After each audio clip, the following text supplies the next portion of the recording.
In what may seem like a world away, large-scale events like the fall of Afghanistan to the Taliban and the following evacuation, it can be hard, if not impossible, to comprehend. Now, thousands of Afghans find themselves in an unfamiliar environment, trying to make a new life, something Hasina Waziri was all too familiar with. Nothing. We just came with our just clothing, that's all. Afghanistan used to be, especially Kabul, used to be beautiful, very modern, especially for the women. It was different, and now when you see in TV, it's really disturbing. But I hope that something will come out of all this. It was when the Soviets came that she and her family fled the country due to their status as members of the Afghan royal family. When you come to a new place, you don't know the language, the culture, and all that. It is really difficult. Paris of the Middle East. That's how she remembers Kabul, with the latest fashions and vibrant nightlife. Now it's nothing that she recognizes as home. While she wasn't quite a refugee herself all those years ago, she sympathizes with the struggles these new Afghans will face. For the newcomers, oh gosh, in every way it is going to be so different and difficult.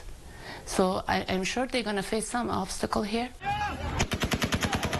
It's very important to understand what they are coming from, not necessarily where they are coming from. Maksacheska was once a refugee himself, coming during the wars that ravaged Bosnia in the 1990s. We had to flee Sarajevo. We went to a place called Krk in Croatia, which is on the Dalmatian coast.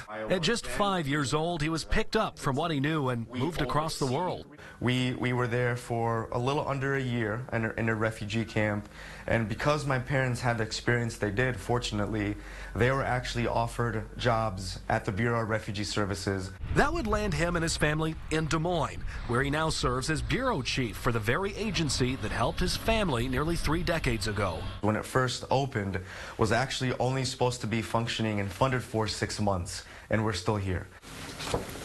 Poring over books of newspaper clippings, the history of Iowa's commitment to refugee resettlement comes to life. Doctors, engineers, entrepreneurs, folks who were just like you and I, just happened to live thousands of miles away from us. The Bureau works hand in hand with agencies like the Catherine McCauley Center in Cedar Rapids, who handles the initial resettlements. Housing, education, health care, and just introduce them to these different concepts that may be similar or different from where they're coming from, depending on what their experiences have been in the past. Right now, Director of Refugee and Immigrant Services Sarah Zainich is busy coordinating where refugees coming to Iowa will go.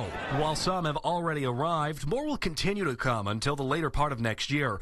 Zainich says getting refugees settled is top priority, but then it's time to help build their new life here. One of the beautiful things about when refugees and immigrants are joining into our communities is that they have this opportunity to kind of marry the two cultures and choose what's most important for them to bring with them and what they would like to adopt as part of U.S. culture and create this kind of tapestry of culture. And as that happens, Hasina Waziri says refugees need to hold on to one thing. More than anything else, they should have the hope.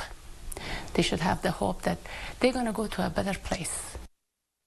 Zainich says the Catherine McCauley Center has only experienced a slow trickle of new refugees so far, but fully expects that to pick up in the coming year.